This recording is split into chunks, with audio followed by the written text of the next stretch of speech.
Plaisir de vous retrouver à nouveau dans cette édition. Donc voici les titres. La situation est alarmante à Pikine Technopole. Des moustiques ont envahi l'espace, exposant les populations riveraines à des risques sanitaires majeurs. Ces dernières réclament une démoustication massive, le drainage des eaux stagnantes ainsi qu'un renforcement de la surveillance sanitaire. Nous serons avec nos reporters Moussa Mané et Omar Thiam en début de journal. À Jaxaay Parcelles, rien ne va entre les problèmes d'assainissement en un hôpital dont la construction a démarré depuis belle lurette et qui n'est toujours pas achevée. Le manque d'accès à la voirie, entre autres difficultés, les populations locales lancent un cri de détresse et interpellent les autorités. En politique, un programme appelé Vacances médicales patriotiques voit le jour. Une initiative de la section santé du mouvement national des cadres de PASTEF en marge de leur 5e rencontre annuelle tenue ce dimanche. Ces membres du MONCAP ont également fait le point sur leur participation aux élections passées. Matar Bari nous en dira davantage dans ce journal. Voici donc l'essentiel de ce qui fait l'actualité ce soir, le développement dans une poignée de secondes.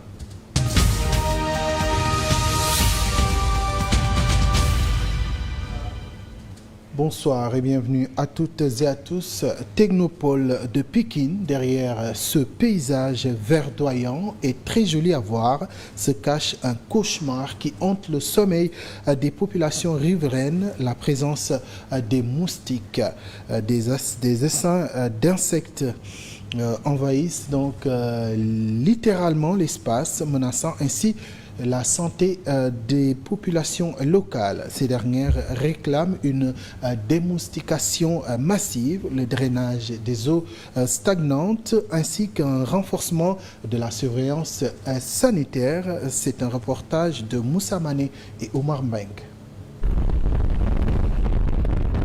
Pikine Technopole, on se croirait dans un parc habité par des êtres sauvages. La zone réputée calme est dernièrement perturbée par une invasion de moustiques, une situation qui hante le sommeil des riverains. Nous vivons une situation très difficile à cause des moustiques. À partir de 18h, on ne peut plus rester dehors. C'était plus difficile avant parce que c'était même difficile d'ouvrir sa bouche pour parler. Ce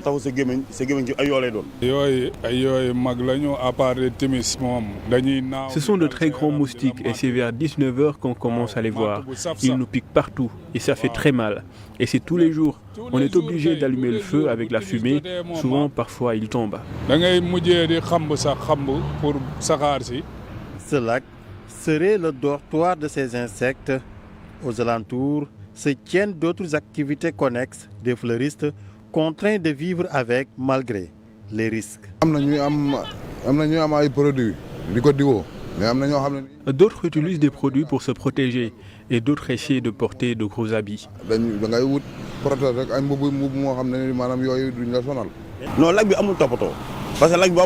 Ce lac manque d'entretien. On devrait à chaque fois le nettoyer avec des produits. Mais malheureusement, ce n'est pas souvent le cas. Les moustiques vivent dans le lac et au niveau des arbres. La promptitude de l'intervention des autorités est espérée pour secourir les habitants. Nous n'avons vu aucune autorité. Nous souffrons et nos enfants tombent très souvent malades à cause des moustiques. En plus, les parents, cette situation nous désole. Ils doivent nous aider et essayer de nettoyer le lac. C'est la seule solution. Omar Thiam, avec les piqûres de moustiques, on peut choper le paludisme et se diriger vers les hôpitaux. Malheureusement, à ce niveau, les médecins sont en mouvement d'humeur. Le syndicat autonome des médecins du Sénégal annonce une grève générale de 48 heures et les 18 et 19 février 2025 sur l'étendue du territoire national. Les blouses blanches exigent la satisfaction de leurs revendications, à savoir le recrutement de personnel de santé en chômage, la revalorisation de leur pension de retraite, entre autres. Djemumbaï nous en dit plus justement. C'est un nouveau plan d'action pour faire réagir au plus vite le nouveau régime qui, de l'avis du SAMES, est dans l'inaction face aux revendications des blouses blanches. Les médecins du Sénégal ont décidé d'aller en grève générale les 18 et 19 février 2025 sur l'ensemble du territoire national. Durant ces 48 heures, seul le service minimum sera assuré, mais uniquement dans les services d'urgence. Le SAMES prévoit aussi d'organiser à l'occasion des assemblées générales de mobilisation dans les hôpitaux, centres de santé et autres structures sanitaires. Dans le communiqué publié à l'issue de la réunion mensuelle de son bureau exécutif national, rencontre tenue ce samedi, le SAMES a lancé un appel à l'ensemble des professionnels de santé à se mobiliser pour obtenir des avancées significatives dans le secteur. Le syndicat autonome des médecins du Sénégal a aussi rappelé à travers la note ses principales doléances, des revendications qui ont été soumises aux autorités étatiques en 2023 sous le règne de Macky Sall. Les médecins réclament entre autres le recrutement des professionnels de santé en chômage, la revalorisation des pensions de retraite des médecins, pharmaciens et chirurgiens dentistes, ainsi que la correction des inégalités en matière de régime indemnitaire. Le syndicat souhaite également la construction d'hôpitaux de niveau 2 dans tous les départements du pays pour améliorer l'accès aux soins, l'accélération de la couverture sanitaire universelle et la clarification du statut des médecins en spécialisation et des internes des hôpitaux. Djemumbaï, la santé, c'est aussi un environnement à l'abri des feux de brousse. Justement, parlons-en. On fait donc le bilan des feux de brousse au courant de l'année écoulée dans la région de Matam. Au total, 74 feux de brousse ont été enregistrés en 2024 dans la région de Matam, une zone pastorale dévastant 5736 hectares de tapis herbacés, selon le commandant Daouda Ndiougou, inspecteur régional des eaux et forêts. Dans un entretien avec l'agence de presse sénégalaise, l'IREF a fait savoir que la région a enregistré 27 cas de feux de brousse dans le département de Ranérou et qui ont emporté 1344 hectares, 23 à Matam, pour une superficie brûlée de 775,15 hectares et 24 pour Canel, emportant donc 3615,99 hectares, soit 74 cas de feux de brousse qui ont dévasté 5736,14 hectares en 2024. Face aux cas récurrents enregistrés chaque année dans la région, l'IREF informe qu'une trentaine de séances de sensibilisation a été déroulées en 2024, en plus des formations qui ont intéressé des comités de lutte qui sont donc au nombre de 150 au niveau de la région, dont certains ont bénéficié des équipements avec l'appui des partenaires. Dans le cadre de la lutte contre les feux de brousse, le commandant Daouda Ndiougou a déploré le manque d'implication des collectivités territoriales, appelant ainsi à une synergie des efforts pour arriver à bout de ce fléau. Le ministre de l'Urbanisme, des collectivités territoriales et de l'aménagement du territoire a présidé une réunion de concertation avec les acteurs territoriaux de la région de Saint-Louis. Cette rencontre axée sur la gouvernance de proximité et la gestion des déchets municipaux s'inscrit dans la dynamique de l'axe 4 de la décentralisation. Bala Moussa Fofana a insisté sur le fait que la gouvernance de proximité dépasse aujourd'hui le simple cadre administratif pour devenir un véritable état d'esprit favorisant l'implication citoyenne dans les décisions qui affectent le quotidien des populations. Voici les propos de Bala Moussa Dafi. Ces rencontres de concertation témoignent d'une volonté collective de bâtir un avenir durable et inclusif pour le Sénégal. En mettant l'accent sur la concertation, la construction, la participation et surtout l'écoute de l'ensemble des parties prenantes du secteur de la gouvernance locale, de la décentralisation et du développement territorial. Notre démarche peut être résumée ainsi: faire participer chaque acteur. Participer à une concertation, c'est apporter son regard ou son expérience sur un sujet. C'est exprimer et conforter ses convictions, construire un diagnostic partagé et des solutions communes. Écouter toutes les parties prenantes. Le Dalai Lama disait, je le cite, « Quand tu parles, tu ne fais que répéter ce que tu sais. Mais quand tu écoutes, tu peux apprendre quelque chose de nouveau. » Fin de citation. Ainsi, vous écoutez et vous faire participer à la conception et à l'élaboration de l'acte 4 de la décentralisation est au cœur de notre démarche. Restons toujours dans le domaine de l'environnement pour revenir sur la 9e édition de la journée nationale Setal Sunu Réew qui a eu lieu donc hier au village de Méké dans la commune de Méouane, département de Tivaouane. Le maire de la commune, Cheikh Sall, a saisi l'occasion pour demander aux dirigeants de décentraliser les journées d'investissement humain à l'intérieur du pays, plus précisément dans le monde rural. Il est interrogé par Bintar Traoré.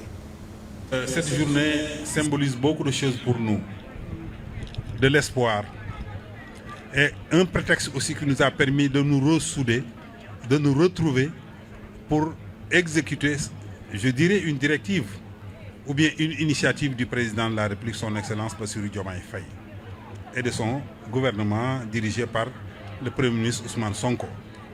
Nous avons saisi ce prétexte pour mobiliser les populations, les orienter vers ce qu'il y a d'essentiel, c'est-à-dire la santé, c'est-à-dire la propriété, qui sont des piliers essentiels de la religion, de toutes les religions. Et aujourd'hui, c'est l'occasion de remercier les autorités avec lesquelles j'ai cheminé jusqu'à ce jour-là pour réaliser ce que vous avez pu voir aujourd'hui, ce que vous avez pu constater. La santé, la propriété, ce qu'on appelle communément chez nous le Set Setal, initié par le chef de l'État depuis 9 ou 10 éditions, constitue des moments vraiment importants de retrouvailles, de mobilisation et de sensibilisation sur ce que nous avons en commun, c'est-à-dire le vivre ensemble. Direction Jaxaay Parcelles, une commune où tout est à construire. La localité est lésée dans les programmes étatiques. C'est du moins le constat des populations locales. L'assainissement est un problème récurrent car les eaux usées font partie du décor de l'environnement. À cela s'ajoute la construction de l'hôpital qui n'est toujours pas achevée, le manque d'accès à la voirie entre autres. Les nouvelles autorités sont ainsi invitées à y apporter des solutions au plus vite. C'est un reportage de Bakary Cissé et Babalo. Des eaux usées stagnantes sur la voie publique et certaines voies secondaires, une situation qui inquiète cette riveraine de Jaxaay Parcelles.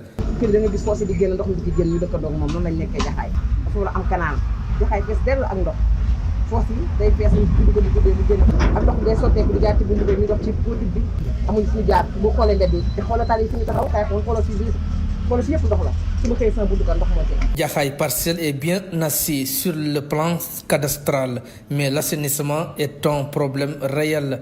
Le maire interpelle. Nous avons choisi l'axe entre Cyber et le rond-point Sénélec. C'est-à-dire c'est l'axe qui passe par plusieurs quartiers de ce qu'on appelle nous ici le jargon Jaxaay 1. C'est un axe qui est mouillé 12 mois sur 12. Nous lançons un appel envers l'État central pour que tout simplement le plan de canalisation de Jaxaay soit quand même réalisé. Au-delà, il y a d'autres problèmes décelés. Il y a également l'hôpital de Jaxaay, dont les travaux ont démarré depuis le plan Jaxaay en 2008-2009. L'hôpital est encore jusqu'à présent en 2025 inachevé. Mais nous, ce que nous voulons, c'est l'achèvement. Que les travaux démarrent, qu'on puisse achever l'hôpital, qu'on puisse équiper et qu'on puisse affecter un personnel pour que l'hôpital soit fonctionnel. La commune de Jaxaay Parcelles est lésée dans les programmes étatiques selon la sous-préfecture. Je vois que Jaxaay Parcelles est lésée. Certes, il y a des programmes qui sont en cours qui vont venir. Ça, déjà, le Promoville a déjà lancé un programme qui va bientôt démarrer dans les jours à venir. L'État a certes veut faire, mais il y a des lenteurs. Il y a des lenteurs compte tenu du changement du régime. Jaxaay Parcelles, tout est à construire. Un autre problème qui gangrène donc la société sénégalaise, c'est la délinquance. Justement, parlons-en. La police a organisé donc une nouvelle vaste opération de sécurisation sur l'étendue du territoire national dans la nuit du samedi 1er à ce dimanche 2 février 2025. Cette opération entre dans le cadre de la lutte contre la délinquance et la criminalité. Les patrouilles descentes et check-up policiers opérés sous la direction de la sécurité publique ont permis l'interpellation de 366 individus pour diverses infractions. Seneweb, qui en donne l'information, affirme qu'il s'agit entre autres de 9 individus interpellés pour détention et usage de chanvre indien, 2 détention et trafic de kush, 3 pour usage collectif, 5 pour détention et usage collectif de chanvre indien, entre autres. Il y en a 14 qui ont été également interpellés pour vol, un cas de non-assistance à personne en danger, une tentative de meurtre également a concerné une personne qui a été interpellée. Seneweb nous dit également que 2 kg de chanvre indien ont été également saisis au cours de cette opération. En politique, nous vous l'annoncions dans les titres, le mouvement national des cadres du PASTEF section santé a tenu sa 5e rencontre annuelle ce dimanche. Le MONCAP se dit déterminé à accompagner le nouveau gouvernement dans son projet de société.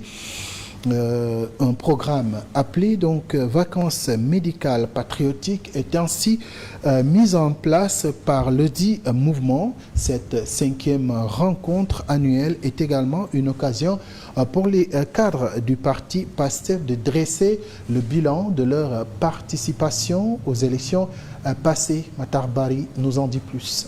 Lors de sa 5e rencontre annuelle, le mouvement national des cadres du PASTEF, section santé, a décliné sa feuille de route pour soutenir le gouvernement dans son agenda de transformation nationale. Parce qu'on a d'autres jalons à poser pour aider le parti, mais pour aider aussi le gouvernement issu de notre parti, le PASTEF, pour pouvoir mener à bien sa mission, c'est-à-dire transformer la vie des Sénégalais avec notre agenda de transformation Sénégal 2050. Donc nous avons 25 ans pour aider le gouvernement à faire en sorte que le Sénégal soit un pays émergent.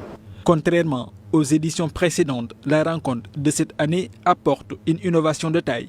Les vacances médicales patriotiques que nous avons instaurées, à l'instar des vacances agricoles patriotiques. Donc nous avons des résultats que nous allons exposer avec des résultats probants qu'il faut capitaliser et des défis qu'il faut relever pour les éditions à venir. Il s'agit aussi pour le MONCAP de faire le bilan de sa participation aux dernières élections remportées par le PASTEF. L'autre élément, on a couvert 2 campagnes, à savoir lors des présidentielles et les élections législatives. Donc nous allons faire aussi ce bilan d'activité pour voir ce qui a marché et ce qui n'a pas bien marché, pour que dans l'avenir, on soit beaucoup plus performant. Et dans l'ensemble, notre 3 points sera les perspectives. Le MONCAP section santé se veut un artisan majeur pour la matérialisation du projet de PASTEF.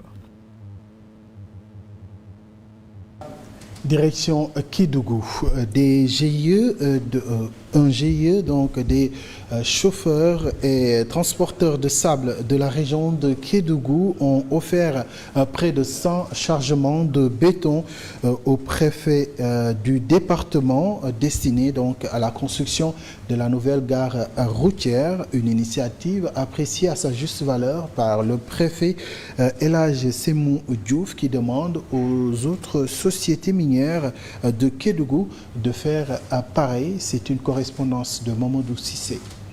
Près de 100 chargements de sable offerts gratuitement au préfet et au maire de la commune de Kédougou par le GIE du rassemblement des transporteurs de sable pour le remplacement de la nouvelle gare routière. Une action qu'ils jugent sociale. L'initiative de faire cette remblai pour faire participer de notre côté pour les transporteurs de sable. Étant donné qu'on travaille dans la région, donc il fallait que nous aussi on fait une action pour la ville. Pour l'appel du préfet, pour qu'on le soutienne au niveau du gare routière de Kédougou. Parce que le préfet voulait que le gare routière déménage, mais en trouvant qu'il n'y a pas beaucoup de moyens, nous sommes venus pour le soutenir, pour que le gare routière puisse déménager rapidement. Les camionneurs de la région de Kédougou ont mobilisé une quarantaine de camions pour réussir cette journée qu'ils font depuis 2016. Cette association dit s'inscrire dans la logique du slogan Djoub Djoubal Djoubanti. En fait, les adhérents que nous avons, ont pu se mobiliser et nous soumettre leur soutien pour qu'on puisse le travail puisse faciliter pour nous. Actuellement, nous avons 27 camions qui sont là, que nous avons pu mobiliser aujourd'hui. Et encore, nous sollicitons tous les gens qui sont réunis ici pour cette mobilisation et nous les remercions tous.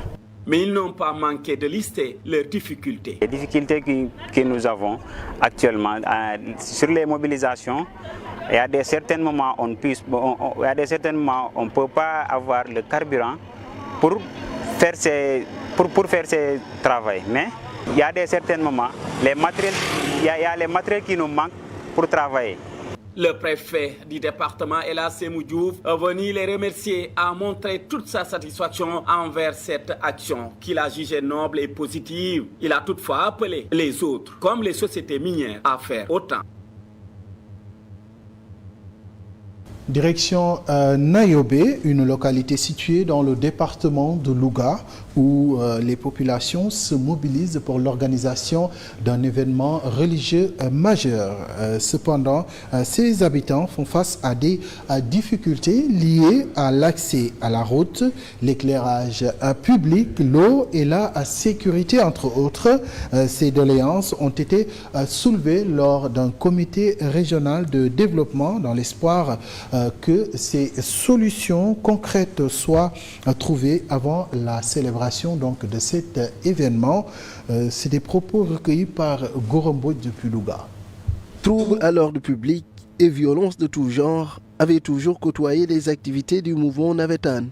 Malgré des suspensions ça et là, la tutelle n'avait jamais pu contenir cette vague de violence. Face à ce constat alarmant, le chef de l'État, Bassirou Diomaye Faye, a donné instruction au ministre chargé des Sports d'organiser des concertations. Une nouveauté, pas vraiment. Oui, tous les points ont été discutés et tous ces points restent importants, mais il existe la route, parce que la route qui va vers Montmarsar est en chantier. Il existe une déviation qui va vers notre village. Nous voulons que les autorités ouvrent cette route parce que les populations ont des difficultés. Alors, ce qui est aussi important, c'est par rapport à l'électricité. Parce qu'à l'année dernière, il y a eu une coupure. Nous avons demandé à la Saint-Lec de prendre toutes les dispositions nécessaires en ce sens. Alors, c'est vrai qu'il y a des robinets, mais la pression reste faible. Alors, il y a une forte demande en eau le jour de l'activité. Alors, il est judicieux pour les autorités de nous venir en aide, mais aussi de procéder à l'augmentation de la pression, parce que la pression reste faible.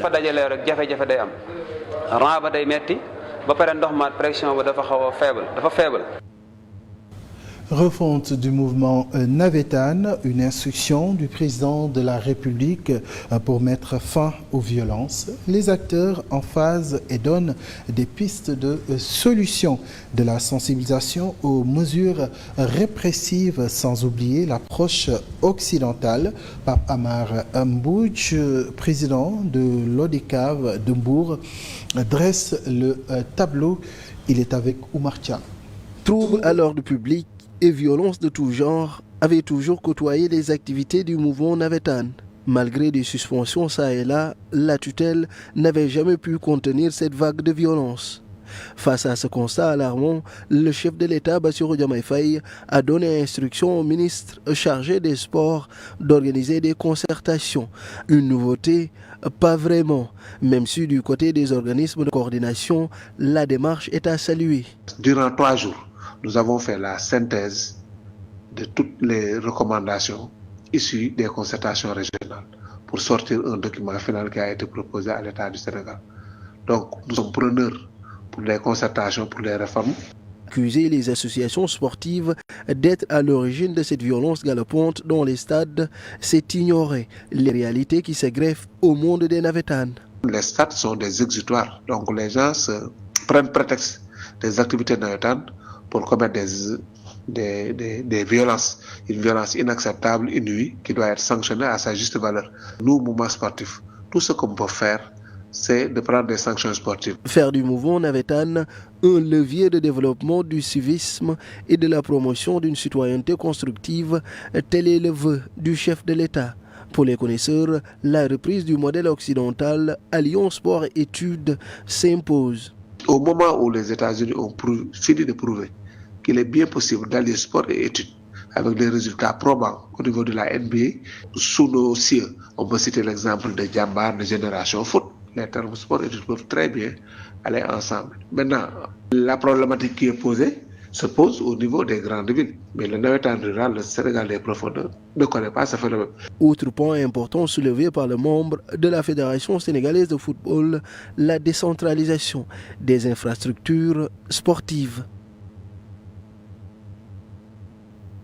Merci à vous, Oumar Thiam. Et puis le championnat Ligue 1 professionnel a disputé donc sa 13e journée. Ce week-end, US Gorée demeure toujours à la première place avec 28 points, suivi de Diaraf, 22 points. Linguère et Diamono FC occupent les 2 dernières places. En tout cas, c'est l'essentiel de l'actualité sportive qui vous attend dans votre émission de tout à l'heure à partir de 21h. Grégoire Sambangom aura comme invité Cheikh Oumar Aïdara, manager de football, et Lamine Boub, ancien international. C'est dans l'émission Sport sur 7 qui aura lieu à partir de 21h. Toute l'actualité sportive sera donc revue à cette occasion. C'est la fin de ce journal, mesdames et messieurs. Merci à Pape Bandagaï pour la coordination et à Cheikh Ahmadou Bamba Traoré pour sa réalisation. À vous, chers téléspectateurs, merci de nous avoir choisis pour vous informer. Quant à moi, je vous retrouve demain dans la matinale. D'ici là, portez-vous bien.